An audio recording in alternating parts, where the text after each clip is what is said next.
Hello ladies and gentlemen, welcome back to Working Man Ron Doyle. Have you all ever borrowed a trailer from a friend and hooked up to it and come to find out that it has a wiring problem, a 4-pin or 7-pin wiring problem? Possibly the connector is bent, busted, the pins are pulled out, or the wire is just sheared in half. Well, last night I had to borrow this 6x12 enclosed utility trailer from a good friend of mine, and we went to hook it up 8:30 last night. Lo and behold, we had to do an emergency repair because this wiring harness got pinched against the frame and between the bumper. Now, he has a fleet of vehicles, I think 8 or 9, and he has numerous enclosed trailers and open trailers to do and conduct his business. Well, lo and behold, to him, he didn't know that this was cut. So what I'm here to do is to show you a better way of doing a 4-pin connection on a trailer. If it does get damaged, you'll be able to replace it immediately without less fuss and frustration. Stay tuned and I'll show you how to do it. A few things you're going to need is a Robertson drive number 2. You could use a soldering pin. This is I believe a Weller SP23. Right now we're in 27-degree temperatures. It is snowing. It is January of 2025. We're going to be using rosin core solder. This solder is designed to solder copper wire for low voltage connections. We're going to be using a MAP gas squeeze and light torch. We're going to be using none other than Harbor Freight heat shrink to do watertight connections. I do have an assortment of connections out here we could use. You're going to need an assortment of stay-cons, which are ring terminal, fork prong. I got some hooks in there, butt splices, caps. The main thing that you're going to need to do this particular job that we're talking about, I went to J&S Equipment Sales in Mardella Springs, Maryland, and what these are is these are trailer loops. That is a complete loop. It has a male and a female, and it is a 47115-B. It's made by Hopkins, and the nice thing about Hopkins wiring is, let me get you a better view. They actually write on the wire what it's for. The white is ground, the brown is tail lights, the yellow is turn signal, left turn signal, and the green is right turn signal. But this is a 48-inch.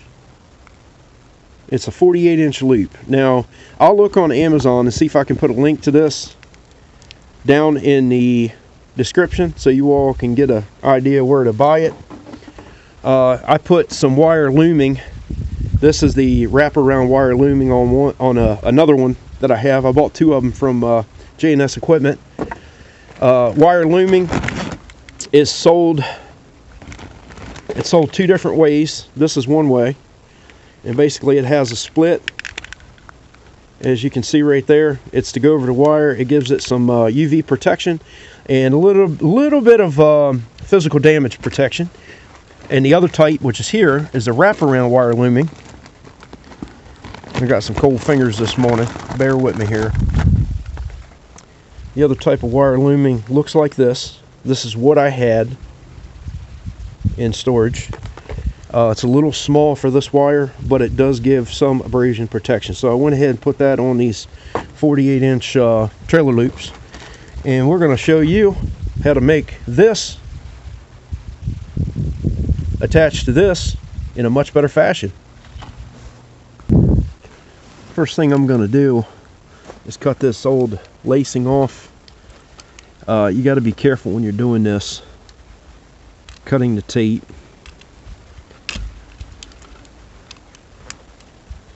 And I think there might be a splice underneath it here. Yep. and we want to do as few of these butt splices in a trailer wire connections as possible. I prefer doing a solder connection. So this has been an ongoing problem, and it can be definitely an ongoing problem for you all. So we're going to go ahead and take the Torx screw out that has number 2 Roberts drive. This thing is it's in some bad shape.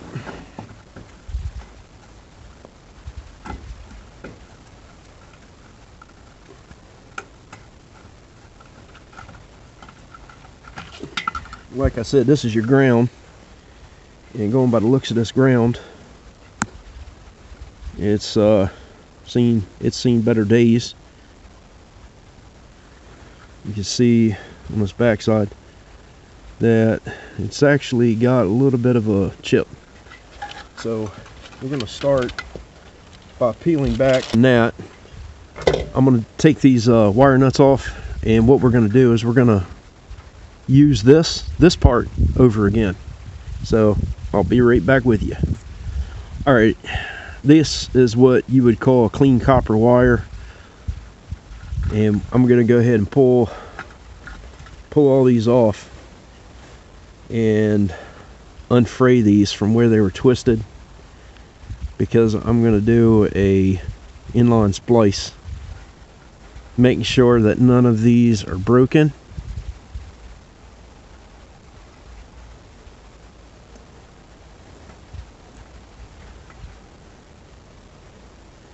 And you'll see the importance of this. I could just cut these off and restrip them, and the wire gets shorter when you do that. And right now these are almost even. I might go ahead and do that anyway, just start over. So I'm going to cut them all even. I'm going to strip back approximately 1 inch on every one of these. And we're using, it looks like, an 18 gauge stripper on this.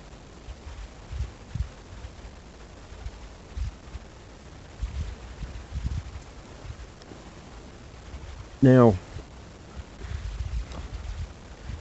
where we are going to do a short pigtail onto this particular frame, we're going to stop this plug back here in this fashion. And you're going to say, well, Ronnie, that's going to be a little too short from making it to the connection that's on the side of the truck right here. Well, I'm deliberately doing that for the simple purpose of doing this loop. Now, what this will enable you to do is pop the... Alright, so this is your trailer side, and this is what goes into the truck. This would be your truck end. So that would fit together like that. Now, with this being mounted in this particular fashion right here, if this wire loop that actually goes to the truck, this now goes to the truck, if this wire loop were to ever get damaged on this side, all you'd have to do is pull this off, keep an extra one of these wire loops with you in the truck or the towing vehicle, and you were able to swap this out and get on your way. Now, this has another benefit to it. You can actually park your trailer. A lot of people will put a coupler lock.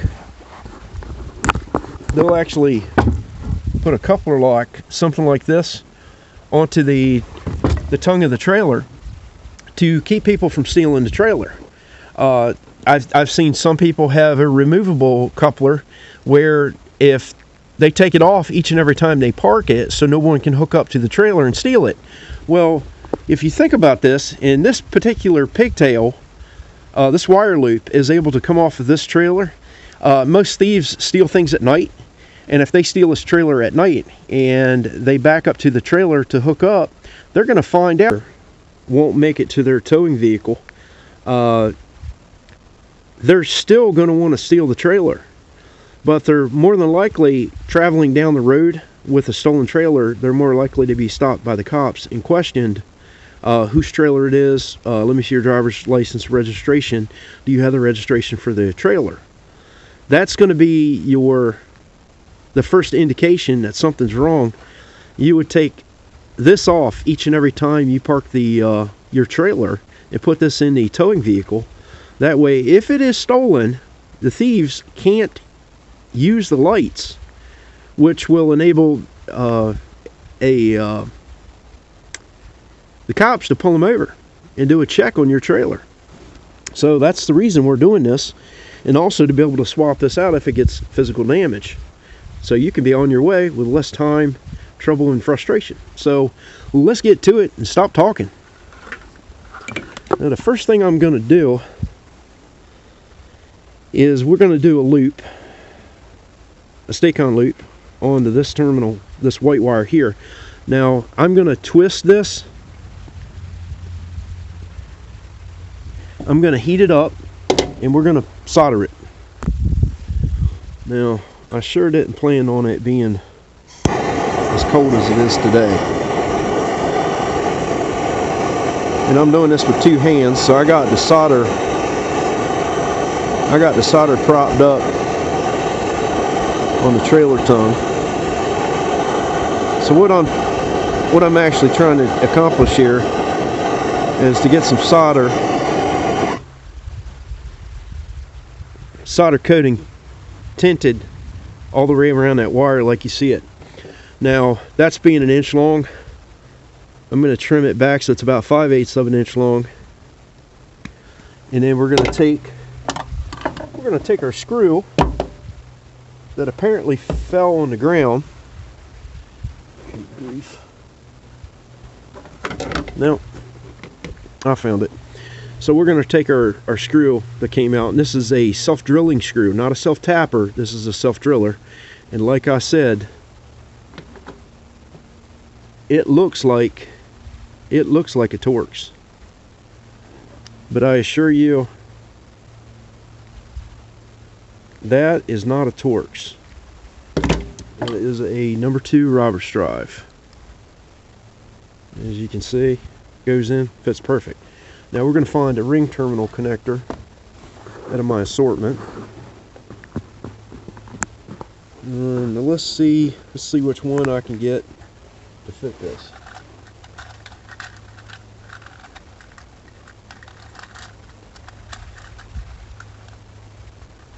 Just keep in mind my hands are freezing out here with no no gloves on.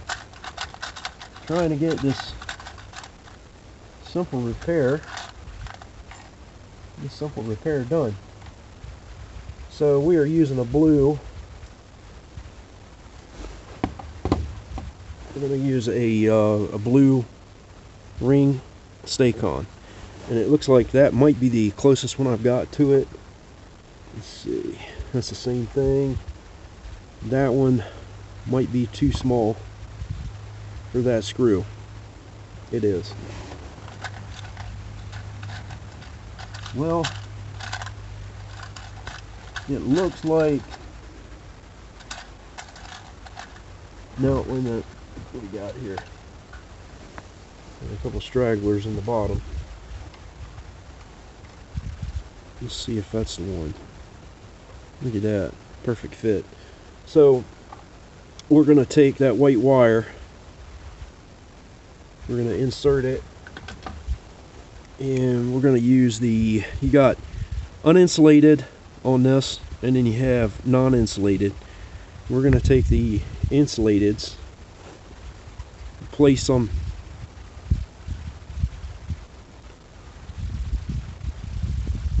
in the blade, and we want to make sure that our wire's just coming through. And I'm going to squeeze that, and then we're going to do a pull test and pull it and make sure that won't come out. Now I'm going to take and I'm going to re-screw this to this area right here. Now before we get going happy on that, find you something sharp and clean the surface of the metal.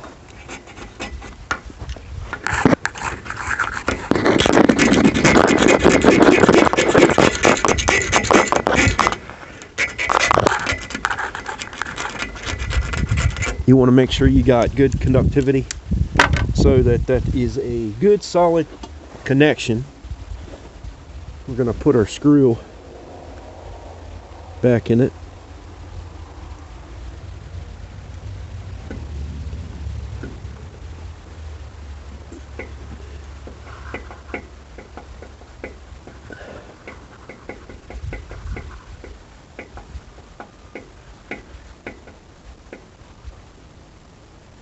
Alright, make sure it's nice and tight, make sure you can't pull it out. And then we are going to take this. I want to make sure that we have enough play. I'm going to put another screw back here and I'm going to secure this back here. I don't want this to be the way that it was, smashed between the ring terminal and this clamp. It's quite a good possibility you're going to lose the ground, or you're going to have a weak ground and your lights are going to be very dim. So what I'm going to do is pull back this lacing, and I'll end up putting it back on after I'm done. I want to get it out of the way. It's not important right now. We can go ahead and pull this off and get this out of the way. I want to cut these wires to length. Now, in theory, you're better off to stagger these wires so that if the heat shrink, insulation, electrical tape, whatever you choose to use over this to protect this, if they were to ever rub together enough, they wouldn't rub where you've done two solder connections. So I normally like to stagger these, and I'll stagger them as far as the splice joint, so a minimum of 2 inches apart. We don't have a whole lot to work with. We're utilizing this old 4-pin connector. That is the trailer side. And what I'm going to do is hold this up there.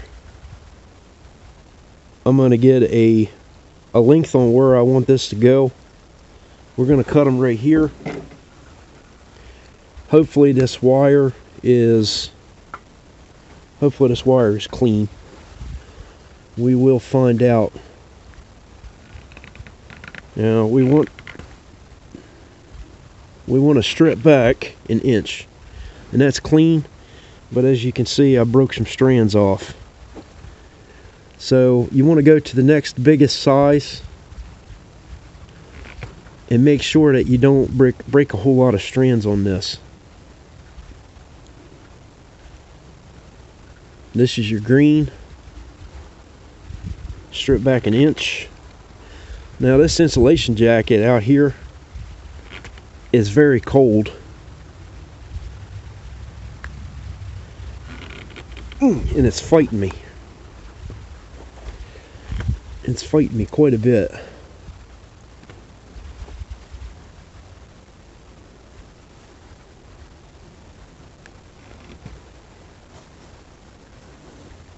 Now we're going to do the brown.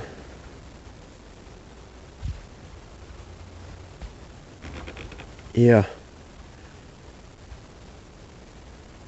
stuck pretty good.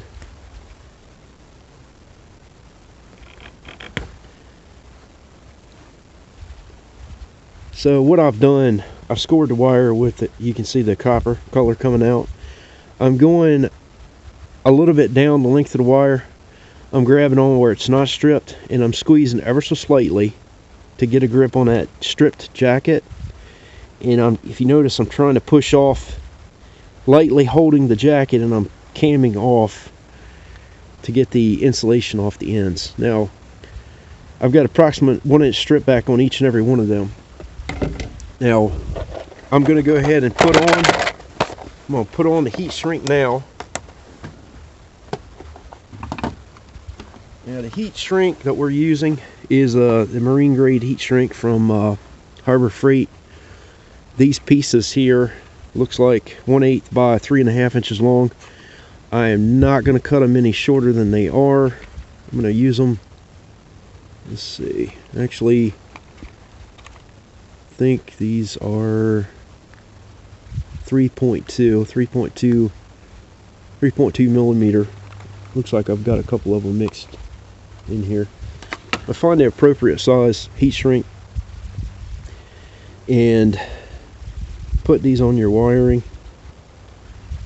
and slide them far enough back so when you're doing your solder splice, these don't heat up and melt and get stuck where you don't want them. So I'm shoving them pretty far back, and I'm trying not to twist the wire, and I will show you why in a minute.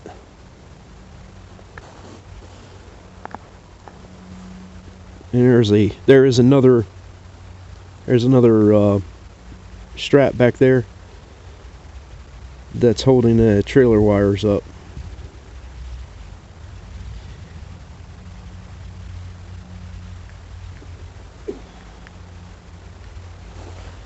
Pushing them back. Now, to group this whole splice as all three of these together, we're going to insert a bigger one over top of all three of them. So let's see what we're going to use here. This is 3/8 diameter heat shrink. I'm going to pull all three of these back together, and I'm going to check to see if this will go over all of them. This is going to clean up your installation. So this will, after these are heated up and shrink, I'm going to go ahead and do one size up. I'm going to do the 1/2 inch.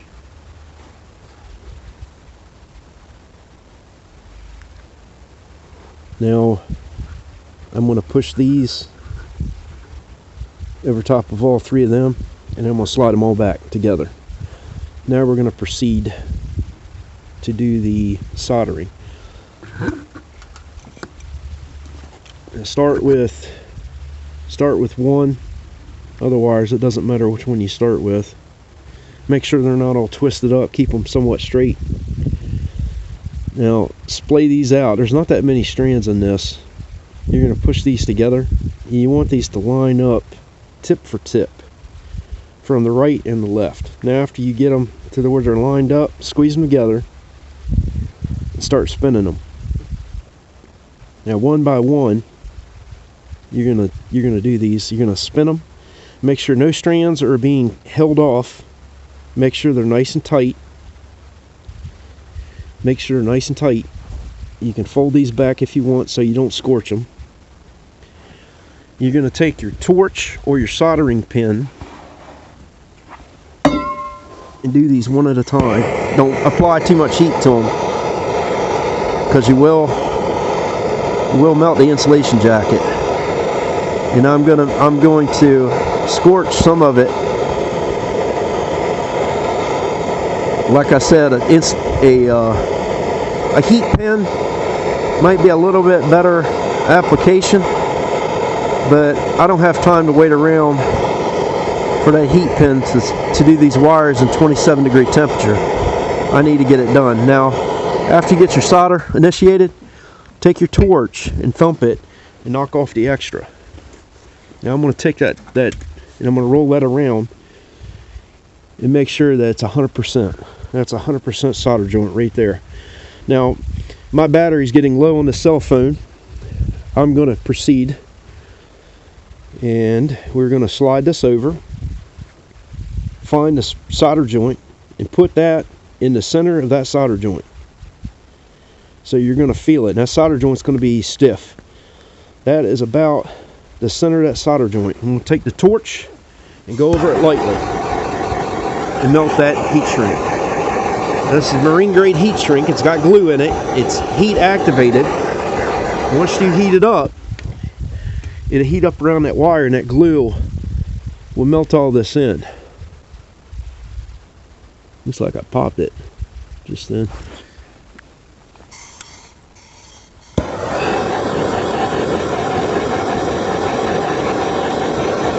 Alright, now I'm going to proceed to do the soldering on these two other wires. But I got to get this phone on charge. It's dying. Alright, I'm back with you. I went ahead and got all the wires soldered together. I got heat shrink slid down to each and every one of them. I swapped this screw out because what I'm going to do is take the torque screw, place this particular clamp back here to secure it. Now these wires have a little nick right here. I think that's where somebody nicked it with a utility knife to check continuity when they were doing a diagnosis on the trailer. Now, we're going to make sure these wires aren't crisscrossed. We're going to pull our heat shrink. This is marine grade heat shrink. This one doesn't really have to be. This is grouping the wire together. Make sure they're not crisscrossed. And we are going to solder and tighten all these up together. So we've got each and every one of them individually soldered, and now we're grouping them.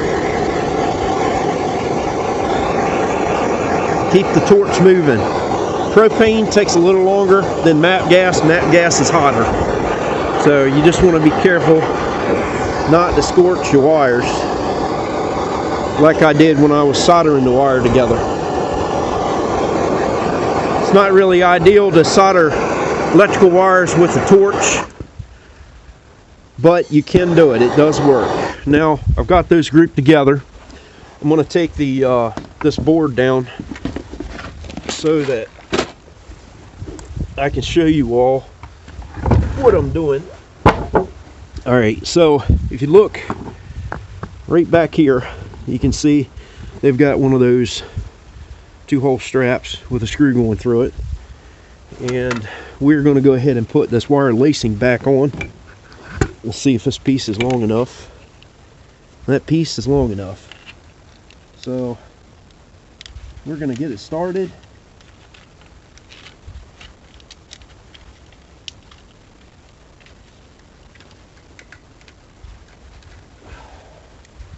And keep in mind, this stuff is real stiff because of the temperatures that I'm dealing with. Now I'm going to go ahead and tape this up with a Super 33, and we'll go ahead and get it secured. Now this is a Scotch Super 33, and it is for cold weather use, so it works really good in cold weather. I'm going to put some bands of tape on it about 6 inches apart. Go about 3 or 4 wraps, and this is going to keep that wire lacing intact, keep it in place so it doesn't pop off.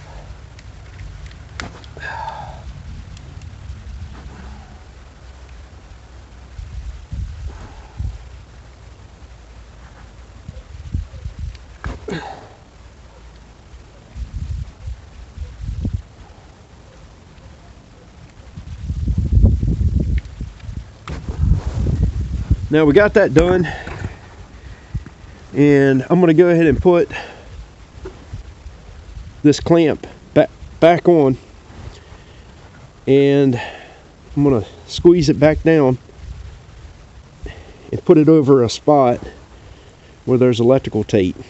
Now this is going to be the offhang, this little bit right here, what you got, and this is what your loop, your truck loop is going to go to.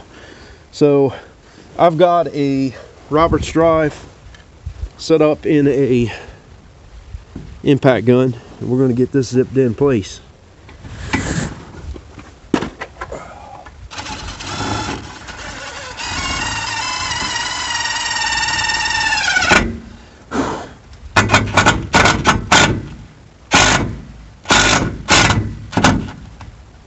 Looks like I stripped it out a little bit.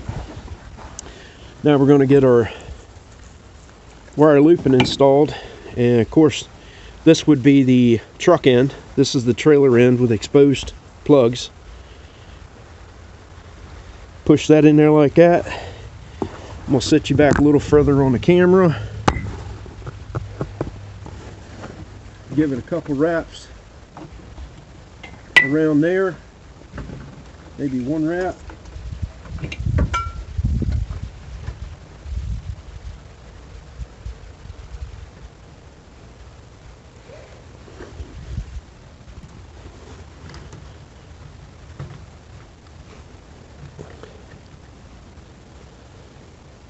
Looks like I ain't never done this before. 27 degrees, and it feels like 0. There you go. Ladies and gentlemen, this is what you got. If this wire gets damaged going between the trailer and the truck, it can be easily replaced with the extra one you'll have in the vehicle. This wire loop from the trailer dealer was $10. Male, female end, factory molded, and carrying an extra one on your truck is not that big of a deal. And if this ever does get pinched, you'll be able to swap it out.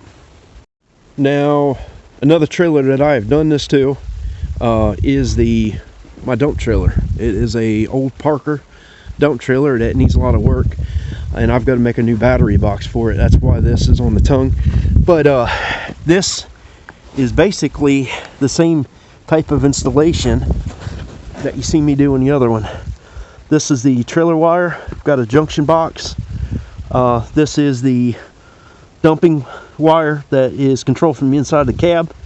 This is our charging wire. But bringing the trailer wires into this junction box, they're spliced. So in essence, I haven't taken this apart in a while. Man, oh, she's stuck. Well, long story short, if this wire ever gets damaged, the trailer dealer that I deal with sells these in these 7-pin pull-lock plugs in a 6-foot factory molded end. So it comes molded end, male plug on both ends. Now this one I'd bought only had a male on that end, and it didn't have one on this end, so I did a male on this end. This was a 6-foot loop. Basically I looped it around, so if this wire does ever get damaged, I can quickly swap this wire out with another one and be on my way. Ladies and gentlemen, I hope that this trailer wiring harness modification helped you in some way, shape, or form. If you all thought the video and this information was helpful and informative in any way, give me a big thumbs up. Greatly appreciate it. If you like the content, stick around, subscribe. Looking forward to seeing more of Working Man Ron Doyle. I hope and wish you all a wonderful and blessed day. Until the next time, stay safe and God bless.